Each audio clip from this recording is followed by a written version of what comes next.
Hi everyone, thank you so much for joining our webinar. Today we are going to be talking about all things single sign-on. If you're new to the tech world, if you're new to Blink, this is all going to be all about what it is, how it works, how you can set it up on Blink, and also all of the benefits of single sign-on too. We will give everyone a couple of minutes to join just because we're on the hour, but again, thank you so much for joining. Just as a reminder, we do have a Q&A.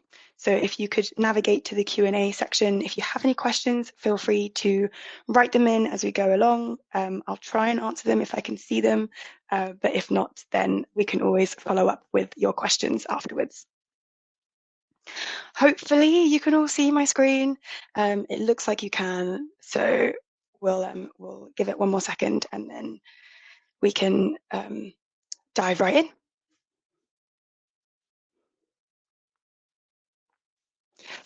Great. Okay, so thank you everyone for joining. This is our webinar all about simplifying single sign-on. So if you're thinking, what even is single sign-on? I don't even know what that is. You're in the right place. We are going to talk all about what it is, how it works, and the benefits of it as well. Just as a quick reminder for anyone who's new here, this is your APAC team at Blink. So I'm Jess, I am the Customer Success Manager here at Blink. I've been here for about 4.5 years, and my partner in crime is Tom. We both kind of lead up the APAC region, so we look after all of our customers down in this region. So if you're familiar with us, say hi, but yeah, thank you so much for joining. We have spent the last couple of weeks trying to launch our Masterclass series. Lots of our customers in previous months and previous years have always told us that they do, we do quite a lot of masterclasses in the UK and in the US, but we don't necessarily do anything regionally. So Tom and I have put together a bit of a series to walk you through the fundamentals of Blink, some best practice, how to use and leverage all of our features that are available to you. We'll be running a series or a webinar once every 2 months. So today we're talking about single sign-on. In April, we'll be talking about designing your hub with a bit more purpose. June will be driving engagement through recognition and culture. And August will be turning insight into impact with our advanced analytics Blink IQ feature. October and December, you'll be very pleased to know, is all going to come from you. So there'll be voting available in August about what you want to hear about, and then we can do a webinar based on the content and the best practice that you want to hear about. You can watch the previous webinars back. So we've done journeys for onboarding, survey and forms, and also automated user management.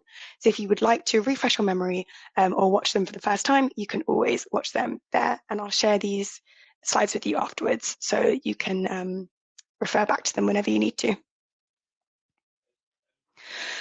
We have some incredibly exciting news, and I've been really excited to share this with you. We have launched, or are launching in the next couple of weeks, this amazing initiative called the Blink Collective. The Blink Collective is basically a Blink instance that all of our org admins will have access to if they want to, where you can basically share best practice, Blink knowledge, ask people about what they're doing about Blink, and you'll basically be talking to all of our other org admins on Blink. So if you are, for example, an Australian marketing executive in a bus company here in Australia, you can be talking to someone in the UK who's working on all of the operations in a UK bus company. So you can talk directly to them, share best practice, and just see how our other customers are doing it. The number one question I get from all of our customers is, how are other customers doing this? So this will give you a really good opportunity to basically explore how other customers are doing it, and then you can start implementing that yourselves. Really exciting news is that we are actually giving early access to our Australian and our New Zealand customers. So if that applies to you, let us know, and you can log in and connect with your peers and share kind of regional best practice. We're really excited about this, so watch this space. We'll share some more information with you in the next coming weeks. Right, so on to the stuff that you're all really here for. creating a frictionless frontline experience with SSO. So single sign-on, if you don't know what that is, it's basically how you can authenticate someone into Blink, and it's also how you can authenticate someone into different systems if they're already logged into Blink. So we have two types of single sign-on. We have outbound SSO and inbound SSO. We're going to spend the majority of our time talking about outbound SSO and the benefits of that, but I also wanted to touch on inbound SSO as well. Single sign-on is probably the biggest driving factor of high engagement, high adoption, people using Blink, and them actually logging in and actually getting the most value out of the platform. If you think about a frontline worker, they might not necessarily be that interested in the content that you're posting on the feed, but I can guarantee you they'll be very interested in accessing their payslips and their time off sheets and their rosters and things like that. So basically having all of those pieces of content in the hub to allow them seamless access into those systems, that's going to really drive your engagement. So when we talk about Blink's digital ecosystem, last time we spoke about user sync and how to automate your user management process on Blink. This time we'll be focusing specifically on inbound SSO and outbound SSO. So let's focus on inbound SSO for now. This is essentially just how your users will be logging into Blink. Blink basically can act as a SAML 2.0 service provider for customers who already have an existing identity access management solution. So if your employees are logging into their different systems using Microsoft Entra or Okta or Google or anything like that, you can basically set up this SAML 2.0 SSO into Blink, and that's how they'll log in to the Blink application. Most of our customers have their login authentication or login process through a one-time password. So they'll put their email address in or their phone number, and it will automatically send them a one-time password to their phone number or their email address, and they could put that one-time password in, and then that authenticates them and gives them access into Blink. Whereas SSO, inbound SSO via Microsoft, for example, they'll go through the Microsoft flow, i.e. it will look a little bit like this one on the bottom. The beauty of this is that you can set this all up in your admin panel, and it's completely self-serve. So what you can do is you can navigate to your admin panel, navigate to the authentication tab just down here, and then you can select either SAML, Microsoft, Google, and you can basically set it up from there. We have a very, very handy self-serve guide on our help desk. So you can just click this icon here and it will take you through to that guide. Whilst this is self-serve, we always have the support team and your customer success manager available to answer any questions and help guide you through that process. So that is inbound SSO. It's how you can authenticate people into Blink or kind of allow them to gain access into Blink. But now we're going to talk about outbound SSO. And this is, like I said, if not the biggest key driver that will basically encourage people to go onto Blink and really drive your adoption and engagement of the platform. So what is outbound SSO? It's essentially granting access to all of your other tools and systems using Blink as the SAML 2.0 identity provider. So if your service provider, i.e. the system that you want to create an SSO into, if your service provider supports SAML 2.0, we can pretty much be sure to set up that SSO. And this will allow you to gain access into all of the things that matter to your frontline teams, whether it's your HR record, payslips is a big one, time off, rosters, timesheets, training, benefits, tasks. Basically, if you have another solution or another system that someone wants to access on a day-to-day basis or even just a month-to-month basis, having that single sign-on, that frictionless access into that system will be amazing for them. So we highly recommend. Like I said, Blink will act as the identity provider for those applications, and as long as they support SAML 2.0, which is the industry standard, then we'll be able to set that up. We support email, employee ID, and recently custom fields for unique identifiers. What this essentially means is if I am Jess Nash and my employee ID is 1234, if that matches my service provider or my account on that service provider. So if it's on UKG, for example, and if it's JessNash1234 as my employee ID, Blink will recognize that, I am saying I am confirming who I'm saying I am, then it will authenticate that connection and then allow me straight into that UKG platform directly from the Blink Hub. So it just provides that really seamless one-click access to multiple third-party applications. This process, this ability to set up a self-serve SSO, it's available for all of our enterprise tier customers and all of our subscriptions, but it's an add-on for any business tier. So if you did want to include that, just get in touch with our support team and we'll help you get that sorted for you. Some of the benefits of outbound SSO. So whilst you can set this up in your admin panel, you might be thinking, okay, but what actually does it do? I think the biggest and the key thing is that it really grants that seamless user experience to different systems in your tech stack.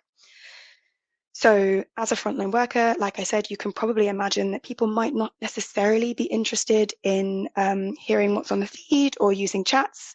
Lots of them are, but some might not be. Whereas if they have access to their payslips and their HR system and their annual leave and everything like that, it just creates that one-stop digital front door into everything that they need on a day-to-day basis. It also allows a better uptake of key systems. So we actually ran a kind of project with one of our biggest benefits platform vendors in the UK, and we found that people who had Blink versus those who didn't access that benefits provider 7 times more than if they didn't have Blink. So not only does it allow you to increase your engagement and your adoption on Blink itself, but it also allows you to have much better uptake and engagement on those key systems too. And the reason is that it's just that seamless access. People don't need to remember their username or their password or have another application for that system. It's all just in one place. They click on the hub, they click on the hub item, and it takes them straight through. It also allows for enhanced security for those specific systems, and it also improves IT efficiency. We've had a lot of our IT people come back to us and say the reduction in password reset tickets and just having that seamless access has been really crucial for them as well. And another benefit is that it allows for that faster deep provisioning of a user when someone leaves the company. So if you kind of remove their access to Blink, they automatically lose access to all of those other systems as well, if you've set them up as only being able to access those systems via the Blink application. So what do you need to set up that outbound SSO into Blink? Well, that is a great question. What you'll need is to ask your service provider, i.e. the system that you want to set up an SSO with. You ask them to just provide the ACS URL, the entity ID, and the name ID format. So the top two, you can just ask them for that and they'll know what that means. And they'll be in kind of like a link or URL format. The name ID format is basically the unique identifier, i.e. how does Blink know that I am who I'm saying that I am? So that typically would be employee ID because that's a unique identifier across all of your people in your business. It could also be email address, but sometimes email address might change between what you put on Blink and what exists in that other third-party system. Or recently we've developed the ability to allow unique identifiers to be custom fields. So for example, if you have first name, last name, or a specific ID that is same across the entire system, we can actually use that to authenticate you into that system too. Some other information that you might need from your service provider is attribute mapping. So if your service provider wants to provide additional attributes, they'll provide that to you, and then you can add that into your SSO configuration. And you can always ask them for their SAML 2.0 metadata. This will allow you to just import that data, which is basically going to be in an XML file. You can import that data into Blink and it will auto-populate everything for you. Again, these are optional, but the first slide, this one, these are going to be things that you need to set up their SSO configuration. And all you need to do is get in touch with your account manager or your customer success manager at that service provider, and they should be able to grant you access to all that content. Great. So how do you go about setting up that SSO in Blink? Great question. The beauty about Blink is that this is all self-serve. So you don't need to get in touch with the support team. You don't necessarily need to get in touch with your customer success manager. You can do this all from the comfort of your admin panel. If you select the single sign-on tab over here on the left-hand side of your admin panel, and then you press Add SSO, you'll be able to see this beautiful screen. And this screen basically asks you for a couple of details. You'll notice that the bottom three, they're going to be the URLs that you've already asked your service provider for. So your entity ID, your ACS URL, and that name ID source or that unique identifier. Giving it a display name just allows you to know what that is internally. So if it's your UKG SSO or your Cornerstone SSO or your Human Force SSO, whatever it might be, you can just call it whatever you want and that'll just be your internal name for that. And then at the bottom over here, you can see that those attribute statements, you'll be able to add them if it's relevant to that service provider. Once you've created that new SSO configuration, once you've put all those details in and you've pressed save, it will automatically create a metadata and login URL. So what you can do is you can send that to your service provider if they ask for it. I'm pretty sure they will. Once you've sent that to them, they will do a little bit of configuration on their side. Shouldn't take long. And then you can start the testing. To test an SSO, what you'll need to do is you'll need to navigate to the hub the hub tab in the admin panel, click add content, click single sign-on, and it will show you this little screen over here. Just like any other hub item, you'll need to give it a display name, you'll need to share it with the right team, and you'll also need to add it to the right section. You can choose to share it to the feed, make it a quick link, which is really useful if it's something that people need to access on a day-to-day basis, or you can also protect that SSO, which means that people will need to access that using their thumbprint, Face ID, or a password. So that it adds that extra layer of security to that SSO and that hub item. Once you've done that, you can select your single sign-on configuration from a drop-down menu. So it will just basically list all the SSO configurations that you've already set up. You can leave this relay state redirect blank. That won't cause any issues. If you did want to deep link to a specific area of that system, so for example, if you are setting up a UKG SSO, you can actually deep link into the payslips area of that UKG system. So it will just take them straight through to their payslips rather than taking them through to the UKG homepage. Once you set that up, you can ask a couple of people to test it. So they'll just be able to go onto their hub on their mobile or on desktop. And I would recommend sharing this initially with just a couple of people. You don't want to share it with the entire organization just yet, but maybe create a group for testing. Ask a couple of people to test both in the office and also on the front line. And then you can get their feedback. If you get a couple of people saying, yes, it works, then you're good to go. And you can share it with the rest of the team. If you can't set up an SSO for any reason, so for example, if they don't support SAML 2.0, or if there's something that is preventing that SSO from being created, we do have a couple alternatives to allowing you to access different systems on Blink. We have a couple of API kind of capabilities, and we also have the ability for you to set up your own micro apps. So if this is probably one for the tech team and the IT team, but if they do have the ability to set up some micro apps, we have some developer docs over here, which I've linked, and they'll be able to essentially use our APIs to pull information from other systems and display it in Blink. If, for example, you are super keen to set up your payslips in Blink, but again, for any reason, they can't create that single sign-on into that payslip system, what we can do is you can use our custom payslip micro app, which is basically an out-of-the-box micro app that we've created for our customers, which will use information that is stored on an SFTP file, basically a secure server, and it will take that information and display it in Blink. So even if you can't create that SSO into that system, You can always upload them onto Blink, onto that SFTP file, and Blink will register them and display them in the Blink Hub. The way that Payslip micro app architecture works is over here. Like I said, if you've got that payroll system 1 or that payroll system 2, you can populate that data into an SFTP file that you will host, so Blink doesn't host that. We just take that information and we show it to each individual depending on their unique identifier. Again, this could be email address or employee ID, depending on what you want it to be configured as. Hopefully that makes sense.